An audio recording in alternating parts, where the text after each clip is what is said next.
എല്ലാവർക്കും നമസ്കാരം. ഇന്നത്തെ വീഡിയോ എന്താണെന്ന് ചോദിച്ചാൽ അപർണ തോമസിനെ പറ്റിയാണ്. ഇവരൊക്കെ ഈ മുഖത്ത് തേക്കുന്ന ഓരോ ക്രീമുകൾ പ്രൊമോഷൻ വന്ന് ചെയ്യുന്നവരാണ്. ജാസ്മിൻ ആണേലും ഗംഗയാണേലും അപർണ തോമസ് ആണേലും അങ്ങനെ ഒത്തിരി ബ്യൂട്ടി ബ്ലോഗേഴ്സ് ഉണ്ട്, നമുക്കറിയാം.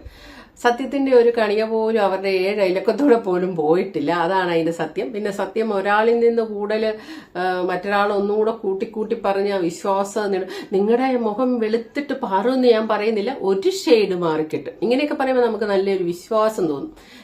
അങ്ങനത്തെ ഇവരെല്ലാം തമ്മിൽ ആരാണ് കൂടുതൽ പറ്റിക്കുന്നതെന്നുള്ള മത്സരമാണ്. പറ്റിക്കാൻ അറിയാവുന്ന ജനങ്ങളെ ഏറ്റവും കൂടുതൽ പറ്റിക്കാൻ അറിയാവുന്ന ആർക്കാണെന്നുള്ള മത്സരമാണ് ഇവര് തമ്മിൽ നടക്കുന്നത്. അത് ആദ്യം മനസ്സിലാകുക. ഇപ്പൊ അപർണ തോമസിനെ എടുത്തിട്ട് റിയാക്ട് ചെയ്യേണ്ട കാര്യമൊന്നുമില്ല. കാരണം എന്താ വെച്ചാൽ നിങ്ങളെല്ലാം ഒരുപോലെയാണ്. ഒന്നോ രണ്ടോ ബ്യൂട്ടി ബ്ലോഗേഴ്സ് ഒക്കെ ഉണ്ടെന്ന് തോന്നുന്നു. ബാക്കിയെല്ലാം കണക്കാണ്.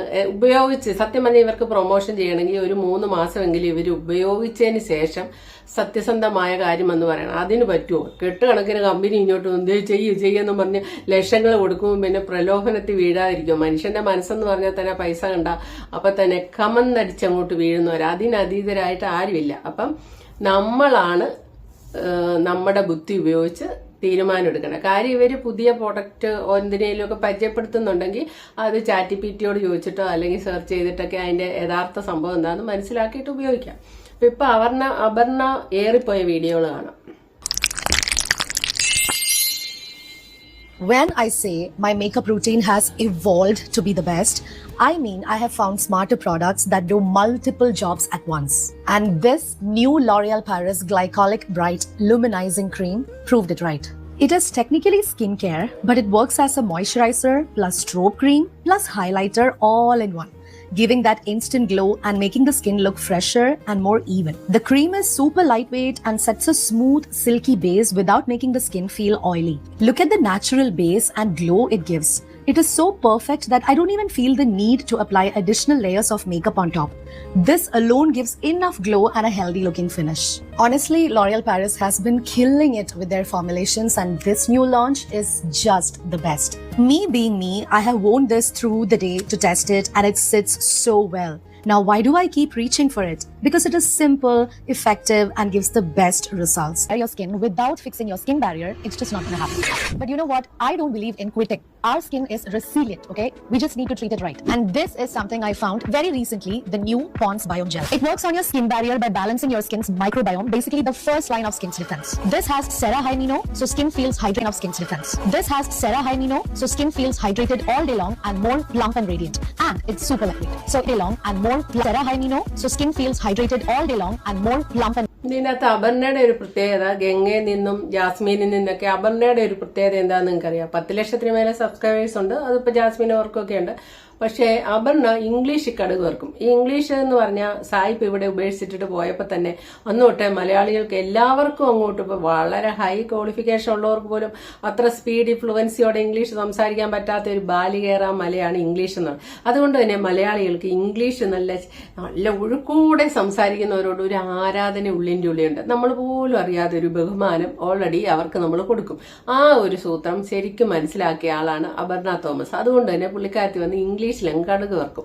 അത് കഴിഞ്ഞിട്ട് പുള്ളിക്കാരത്തി ചെയ്യുന്നതോ വളരെയധികം വില കൂടിയ ഹൈ ക്രീം പ്രൊഡക്റ്റ് ഒക്കെയാണ് പുള്ളിക്കാരത്തി പ്രൊമോയ്ക്ക് എടുക്കുന്നത്, പ്രൊമോഷൻ നൽകുന്നതിന്. അതിന്റെ വിലയൊന്നും ആമസോണിലോ നൈക്കയിലോ എവിടെയെങ്കിലും ഒക്കെ പോയി ഒന്ന് അടിച്ചു നോക്കി അപ്പൊ തന്നെ നമുക്ക് അറ്റാക്ക് വരും. അത്ര വിലയായിരിക്കും. അപ്പൊ തന്നെ മലയാളികളുടെ മനസ്സിൽ ഇത് നല്ല സാധനമായിരിക്കും, ഇത്രയും വില കൂടിയതല്ലേ എന്നുള്ള രീതിക്കാണ്. ഇപ്പൊ അപർണ പറയുന്നത് നമ്മള് ഒരു ഇടത്ത് പറയുന്നത് പുള്ളിക്കാരത്തി ഈ ഹൈലൈറ്റർ ആയിട്ടൊക്കെ ഉപയോഗിക്കുന്നൊന്നും ഈ നമ്മുടെ സ്കിന്നിന്റെ ബാരിയർ നശിപ്പിക്കുന്ന പോലത്തെ സംഭവങ്ങൾ സ്കിന്നിലേക്ക് ഇറങ്ങി ചെന്നിട്ട് നശിപ്പിക്കും നമ്മുടെ സ്കിന്ന്. അങ്ങനത്തെയുള്ള പുള്ളി തോക്കാൻ തയ്യാറായില്ല. അങ്ങനെയുള്ള ഒന്നും അല്ലാതെ പുള്ളിക്കാരത്തി അന്വേഷിച്ച് കണ്ടുപിടിച്ചതാണ് ഒരു സാധനം. ലോറിയൽ പാരീസിന്റെ ഒക്കെ സാധനങ്ങൾ നല്ല അല്ലെന്നൊന്നും പറയുന്നില്ല. അങ്ങനെ പറഞ്ഞു. പിന്നെ മറ്റൊരെണ്ണം പറയുന്നതാണെങ്കിൽ ഫൗണ്ടേഷൻ വേണ്ട, ഹൈലൈറ്റർ വേണ്ട, മോയ്സ്ചർ വേണ്ട, സൺസ്ക്രീൻ വേണ്ട, യാതൊരു സാധനവും വേണ്ട, ഈ ഒരൊറ്റ സാധനം ഉപയോഗിച്ചാൽ മതി എന്നൊക്കെ പറഞ്ഞാണ്. ഇതെല്ലാം പുള്ളിക്കാരത്തി ഉപയോഗിക്കുന്ന സാധനങ്ങൾ ഉപയോഗിച്ച് പഠിച്ചിട്ടാണെന്നൊക്കെ പറഞ്ഞ് അങ്ങനെ കടുക് വറുത്തോണ്ടിരിക്കുകയാണ്. ഇതിന്റെ അകത്ത് ഇപ്പൊ വിവാദമായിരിക്കുന്നത് എന്താന്ന് ചോദിച്ചാൽ മേക്കപ്പ് ചെയ്തതിന് ശേഷം അതിന്റെ പുറത്താണ് അപർണ ഇതെല്ലാം കാണിച്ചിരിക്കുന്നത്. അപർണയുടെ നാച്ചുറലായ സ്കിന്നിന്റെ പുറത്തല്ല ഇതൊന്നും ചെയ്തിരിക്കുന്നത്, ജനങ്ങളെ വിഡ്ഢിയാക്കിയെന്ന്. അപ്പൊ എനിക്ക് ചോദിക്കാനുള്ള ഒരു കാര്യം, അപർണ മാത്രമാണ് ഇത് ചെയ്യുന്നത്. ഗംഗ എന്താണ് ചെയ്യുന്നത്? ജാസ്മിൻ എന്താണ് ചെയ്യുന്നത്? ജാസ്മിന്റെ ഒക്കെ മേക്കപ്പ് ഇല്ലാത്ത ഫേസ് നമുക്ക് അറിയാം, ഓൾറെഡി അറിയാവുന്നതാണ്, നമ്മൾ കണ്ടിട്ടുണ്ട്. പക്ഷേ എന്നിട്ട് പ്രൊമോയ്ക്ക് വരും. ജാസ്മിന്റെ കാര്യം പറയുമ്പോൾ എനിക്ക് ചിരി വരാറുണ്ട്. അതായത് ജാസ്മിന് ഡിപ്രഷനായിട്ട് തലപൊങ്ങാൻ പോലും വയ്യ, എണീക്കാൻ പോലും വയ്യ. ഇത്രയും 10 ലക്ഷത്തിലെ മില്യൺ കണക്കിന് സബ്സ്ക്രൈബേഴ്സിന്റെ സ്നേഹം മുഴുവൻ കിട്ടുന്നുണ്ട്. പക്ഷെ അവരോട് ഒരു വാക്ക് സംസാരിക്കാൻ പോലും പറ്റുന്നില്ല. ഡിപ്രഷനാണ്. ഒരു ഡോക്ടറെ കണ്ടു, മാറിയില്ല, അടുത്ത ഡോക്ടറെ കാണുന്നു, ഡിപ്രഷന്റെ പുറകെ ഓടുക. പക്ഷേങ്കിലും അതിന്റെ ഇടയ്ക്ക് ഈ പ്രൊമോയുടെ കാശ് മേടിച്ചു വെച്ചിരിക്കുകയല്ലേ, അവര് തല്ലിക്കൊല്ലുകയല്ലേ, ഒരു കരാറാണത്, അല്ലെ അവർ കേസിന് പോകും. അതിന്റെ ഇടയ്ക്ക് ജീവൻ ഇല്ലേലും ഉള്ള ജീവൻ വാരി പിടിച്ച് ജാസ്മിൻ വന്ന് ഏതേലും ഒരു സാധനത്തിന്റെ പരസ്യം പറഞ്ഞേച്ചങ്ങ് പോകും. സത്യം പറഞ്ഞാൽ ഈ ജാസ്മിന്റെയൊക്കെ ചാനൽ കാണുന്ന കൊച്ചു പിള്ളേർ അതെല്ലാം മേടിച്ച് ഉപയോഗിക്കും. അതാണ്. ഇനി പണ്ടെങ്ങനെയായിരുന്നു ജാസ്മിൻ എന്ന് വെച്ചാൽ ആരേലും ഒന്ന് റിയാക്ഷൻ ഇട്ടിട്ടുണ്ടെങ്കിൽ അപ്പൊ തന്നെ DGPക്ക് കൊണ്ട് കേസ് കൊടുക്കും. പിറ്റേ ദിവസം വന്ന് ചാനലിൽ പറയും, ഇട്ടവരെല്ലാം വേഗം ചാനലിൽ ഇട്ടവരൊക്കെ റിയാക്ഷൻ ഇട്ടവരൊക്കെ വീഡിയോ റിമൂവ് ചെയ്തോ, അല്ലെ ഇപ്പൊ തന്നെ നിങ്ങളെ പിടിച്ചകത്താക്കുന്നു പറയും. ഇതായിരുന്നു ജാസ്മിൻ. അതേപോലെ തന്നെ ഗംഗയാണേലും ഒറ്റയ്ക്ക് വഴിവെട്ടി വന്നവരാ ഗംഗയൊക്കെ. എല്ലാം ജനങ്ങളെ എങ്ങനെ പറ്റിക്കാന്നാണ് അവരിപ്പോ PhD എടുത്തിരിക്കുന്നത്. അല്ല വേറൊന്നുമല്ല, സ്വന്തമായിട്ട് അധ്വാനിക്കാന്ന് പറഞ്ഞു ഒറ്റയ്ക്ക് വഴിവെട്ടി വന്ന് വാടക വീട്ടിൽ നിന്ന് സ്വന്തം വീട്ടിലോട്ട് മാറിയെന്നും ഒക്കെ പറഞ്ഞ് ഘോരം ആരാധകർ പ്രസംഗിക്കുമ്പോൾ എന്താണ് അവർ ചെയ്തത് എന്ന് മനസ്സിലാക്കുക. ചുമ്മാതെ വന്നിട്ട് എന്തെങ്കിലും വീട്ടിൽ കുറച്ച് ആദ്യകാലത്തൊക്കെ അവരുടെയൊക്കെ ചാനലിൽ വീട്ടിൽ ഉപയോഗിക്കുന്ന മഞ്ഞപ്പൊടി, കാപ്പിപ്പൊടി, പാൽപ്പൊടി, അത് ഇതൊക്കെ ആയിരുന്നു. ഇപ്പൊ അത് വല്ലതൊക്കെയാണ് അവരൊക്കെ കാണിച്ചു കൂട്ടുന്നത്. എല്ലാ കമ്പനികളും ഇങ്ങനെ. ഇതിന്റെ അകത്ത് വേറൊരു കാര്യം ഞാൻ ഈ അടുത്ത് അറിഞ്ഞു കേട്ടോ. എനിക്കൊരു സൂക്കേടുണ്ട്, എന്തിന്റെ ഇത് കണ്ടു കഴിഞ്ഞാൽ അപ്പൊ ലിങ്ക് ഈ ലിങ്കിടിയില്ല. ഞാൻ മേടിക്കാനൊന്നുമല്ല, എല്ലാം പോയി നോക്കാൻ വേണ്ടിയൊക്കെയാണ് ഈ ലിങ്ക് ചോദിക്കുന്നത്. പക്ഷെ ആ ലിങ്ക് ചോദിച്ചാൽ പോലും ഇവർ ഈ ലിങ്ക് ഷെയർ ചെയ്യല്ലേ ഇൻസ്റ്റയിലൊക്കെ, അതിന് പോലും അവർക്ക് പൈസ ഉണ്ടെന്നാണ് പറയുന്നത്. യാതൊരു 1-2 വീഡിയോ കാണുമ്പോൾ സംസാരം കേൾക്കുമ്പോൾ ഇച്ചിരി ജെന്യുവിനാണ് തോന്നുന്നു എന്നൊക്കെ തോന്നും. വെറുതെ ആകട്ടോ, ഒരു ജെന്യുവിനിറ്റി ഇവരുടെ ഒന്നും 7 അയലക്കത്തോടെ പോയി സത്യസന്ധത പോയിട്ടില്ല. പണം ഉണ്ടാക്കുക, പണമാണ് മുഖ്യം, ഇത് മാത്രമേ ആപ്തവാക്കിയുള്ളൂ. അപ്പൊ നമ്മള് അപർണ തോമസിനെ മാത്രം മേക്കപ്പ് ഇട്ട് ജനങ്ങളെ പറ്റിച്ചെന്ന് പറഞ്ഞ് കുറ്റം പറയേണ്ട. സർവേയാണ് അങ്ങനെ തന്നെയാണ്. ആരാണ് ശരിക്കും ഒരു മേക്കപ്പ് ഇല്ലാതെ വരുന്നത്? വെറുതെ പറയുന്നു. ഉള്ള മേക്കപ്പിലോട്ട് അടിച്ച് തേക്കുന്ന കാണാൻ ചിലപ്പം. ഇതിങ്ങളുടെയൊക്കെ സ്കിന്ന് ഏത് കല്യാണിക്ക് പറ്റിയ പോലെയൊക്കെ തന്നെ ഇതുങ്ങൾക്ക് പറ്റും. ജനങ്ങളെ പറ്റിച്ച് അവസാനം സ്കിന്ന് ഒരു ദിവസം പോകും, വീണ്ടും ഇവര് പോയി. ഇതിനിടയ്ക്ക് ഇവര് ഡോക്ടറെ കാണുന്നുണ്ട് കേട്ടോ, അത് വേറൊരു കാര്യം. ഇവർ ഉപയോഗിക്കുന്നതൊക്കെ ഡോക്ടറെ കാണുന്ന സാധനങ്ങൾ ഉപയോഗിക്കും, അല്ലെങ്കിൽ വീട്ടിൽ കിട്ടുന്ന ഈ പറഞ്ഞ പോലെ തേന്, മഞ്ഞപ്പൊടി, കാറ്റാർവാഴ, അത് ഇത് എന്നൊക്കെ പറഞ്ഞ് മറ്റേ മുട്ടാനുമിട്ടിയോ എന്തൊക്കെയോ സാധനങ്ങളൊക്കെ ഉണ്ടല്ലോ, അതെല്ലാം ഉപയോഗിക്കും. ക്ഷമയുള്ളവർക്ക് ഇതൊക്കെ പറ്റും കേട്ടോ. ഈ ക്ഷമയില്ലാത്തവരാണ് ഈ പൈസ കൊടുത്ത് അതും ഇതൊക്കെ മേടിക്കുക. എനിക്കാണെങ്കിൽ യാതൊരു ക്ഷമയില്ല. അപ്പം ഇതിന്റെ അകത്ത് പറയുമ്പോൾ ഞാൻ വ്യക്തിപരമായിട്ട് പറയുകയാണ്, ഈ 3-4 പേരെ എടുത്തു നോക്കി. ജാസ്മിനോടൊന്നും നമുക്ക് ബഹുമാനം തോന്നില്ല. ജീവിതം കുട്ടിച്ചോറാക്കി കളഞ്ഞിട്ട് ആ ഗബ്രിയുടെ കാഴ്ചോട്ടിക്കൊണ്ട് ഇങ്ങനെ ജീവിതം ഇട്ടേച്ച് നിൽക്കുന്ന ഒരു മണ്ടിപ്പെണ്ണാണ് ജാസ്മിൻ. ഗംഗയുടെ കാര്യത്തിലും അത്ര റെസ്പെക്ട് ഒന്നും എനിക്ക് തോന്നില്ല. പക്ഷെ അപർണ തോമസിനോട് എനിക്ക് റെസ്പെക്ട് ഉണ്ട്. എന്താ കാര്യം എന്ന് വെച്ചാൽ അപർണ തോമസ് ഈ മേക്ക് ഓവർ എന്ന് പറഞ്ഞാൽ ഫിസിക്കലി ഉള്ള മേക്ക് ഓവർ അല്ല, അതെല്ലാവർക്കും പറ്റും. ഇപ്പൊ നിങ്ങൾ ശ്രദ്ധിച്ച്, ഞങ്ങൾ എറണാകുളംകാരാണ്, കണ്ടു വളരുന്ന. ഞാൻ പണ്ട് എറണാകുളത്ത് പഠിച്ചിട്ടുണ്ട് ഹോസ്റ്റലിൽ നിന്ന്. അന്ന് തൊട്ടുള്ള അനുഭവം വെച്ച് പറയുകയാണെങ്കിൽ ഈ കേരളത്തിന്റെ കുഗ്രാമങ്ങളിൽ നിന്ന് എറണാകുളത്ത് എന്തെങ്കിലും ഒരു കോഴ്സ് പഠിക്കാൻ വന്നു കഴിഞ്ഞാൽ, അന്ന് ഹോസ്റ്റലുകളിലൊക്കെ നടന്ന കാര്യം ഞാൻ പറയുന്നത്, കോഴ്സ് പഠിക്കാൻ വന്നു കഴിഞ്ഞാൽ 1 മാസം 2 മാസം വരുമ്പോൾ അവർ അന്നത്തെ കാലത്ത് പാവാടയും ബ്ലൗസോ ചുടിദാറോ ഒക്കെ ഇട്ട് നല്ല ഇതായിട്ട് വരും. 1 മാസം 2 മാസം കഴിയുമ്പോൾ തന്നെ അവരെ ഇറക്കം കുറയും, ഡ്രസ്സിന്റെ ഇറക്കം കുറയും, മുടിയുടെ ഹെയർ സ്റ്റൈൽ മാറും, മുഖത്തിന്റെ എല്ലാം അങ്ങ് മേക്കപ്പ് എന്താന്ന് പോലും, മുഖത്ത് ചുമ്മാ പോലും ഒരു പൗഡർ പോലും ഇടാതെ വരുന്ന പെൺകുട്ടികൾ പിന്നീട് നമ്മൾ മുഖമൊക്കെ കാണുമ്പോൾ മൊത്തത്തിൽ അങ്ങ് മാറി, ഹെയർ സ്റ്റൈൽ മാറി, ഡ്രസ്സിങ് മാറി, എല്ലാം മാറിയിട്ട് അവരുടെ ആ ശാലീനത അങ്ങനെ തന്നെ എടുത്തു കളഞ്ഞു വെച്ചാൽ അവർ ഭയങ്കര മോഡേൺ ആയിട്ട് അങ്ങ് മാറുകയാണ് ചെയ്യുന്നത്. അതിനെ നമ്മൾ മേക്ക് ഓവർ എന്ന് പറയാം. പക്ഷെ ലൈഫിൽ ഒരു മേക്ക് ഓവർ നടത്തുക എന്ന് പറഞ്ഞാൽ അത്ര എളുപ്പമല്ല. ഫിസിക്കലി നടക്കാൻ പറ്റും. എന്നാൽ അപർണ തോമസ് ലൈഫ് അതാണ് മേക്ക് ഓവർ ചെയ്തത്. കാരണം ആ കുട്ടി ഒരു ഗ്രാമത്തിൽ നിന്ന് വന്നതാണെന്നാണ് യഥാർത്ഥത്തിൽ. പക്ഷെ ക്യാബിൻ ക്രൂ ആയിട്ടൊക്കെ വർക്ക് ചെയ്ത് പിന്നീട് ലൈഫിലാണ് ഒരു മാറ്റം എത്തിയത്. അതൊരു റെസ്പെക്ട് കൊടുക്കേണ്ട കാര്യം തന്നെയാണ്. പൊതുവെ ഒരു ഗ്രാമത്തിന്റെ ബാലൻസ് കിടക്കുന്ന ഒന്നുമില്ല, അത് കംപ്ലീറ്റ് മാറി പുതിയൊരു ജന്മമായ പോലെയാണ്. മേക്ക് ഓവറും ഉണ്ട്, അതിലുപരി ലൈഫെ മാറ്റിയെടുത്ത് അതാണ് അതിലൊരു നമുക്കിത് കൊടുക്കാം. ഈ ജനങ്ങളെ പറ്റിക്കുന്ന ഒഴിവാക്കി നിർത്തിയ ബാക്കി കാര്യത്തിന് നമുക്ക് ഒരു ബഹുമാനം കൊടുക്കാവുന്നതാണ്. ശൈലി മാറ്റി ഇംഗ്ലീഷ് പറയാന്നുള്ള കേട്ടാൽ നമുക്ക് മലയാളം അറിയാൻ മേലെ അപർണയ്ക്ക് എന്ന് തോന്നുന്ന മാതിരി ഇംഗ്ലീഷേ പറയുള്ളൂ. ലൈഫ് സ്റ്റൈൽ തന്നെ അങ്ങ് മാറ്റി മൊത്തത്തിൽ ഒരു ഇതാണ്. അപ്പൊ പണ്ട് കാലത്തെ ഒരു ഇന്റർവ്യൂ കൊടുക്കാവേ. റീസെന്റ് എന്റെ ഒരു യൂട്യൂബ് വീഡിയോയുടെ താഴെ കളിയാക്കൽ മോഡിലാണ് ഞാൻ ആ കമന്റ് കണ്ടത്. Saying Aparna is from A very lower middle class family എന്ന് പറഞ്ഞൊരു ഇമോജി ഇട്ടേക്കാം. അപ്പൊ ഞാൻ ജീവയോട് പറയുന്നു, what is wrong in it? I was and I still am. Like എന്റെ പേരൻസും അല്ലെങ്കിൽ എന്റെ ഡാഡി മമ്മിയും ഒക്കെ വലിയ ബഡാ ബിസിനസ്മാനും ഒന്നും അല്ല. So there is nothing wrong in it. നിങ്ങൾ അങ്ങനെ ചിന്തിച്ച് വെച്ചത് എന്റെ കുറ്റമല്ലല്ലോ. എനിക്ക് തോന്നുന്നു ആ പേഴ്സൺ അങ്ങനെ ഒരു കോമെന്റ് ഇടാൻ കാര്യം പുള്ളിക്കാരത്തി അല്ലെങ്കിൽ പുള്ളിക്കാരൻ വിചാരിച്ചിട്ടുണ്ടാവും ഞാൻ ഭയങ്കര വലിയ സംഭവമാണ്, ഞാൻ അങ്ങനെയാണ് ജനിച്ചത്, ഞാൻ ഇങ്ങനെയാണ് ജനിച്ചതെന്ന് വിചാരിച്ചിട്ടുണ്ടാവും. That is not my issue. പിന്നെ ചിലപ്പോൾ ഞാൻ നല്ല ഡ്രസ്സ് നല്ല മേക്കപ്പ് ഇട്ട് നടക്കുന്നത് I just don't want to show off that I am a rich kid. അതുകൊണ്ടല്ല. നന്നായി അപർണ സുന്ദരി കുട്ടിയില്ലേ?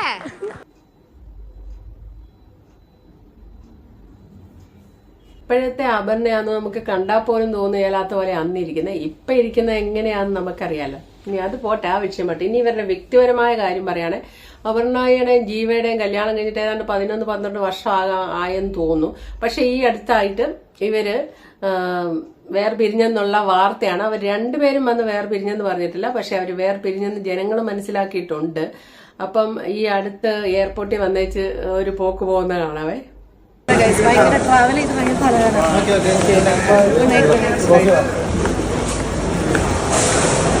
ഇതിന്റെ അകത്ത് കമന്റ് ചെയ്യാൻ നോക്കിയപ്പോ തലവേദനയാണ് എന്ന് പറഞ്ഞാണ് അപർണ തോമസ് പോകുന്നത്.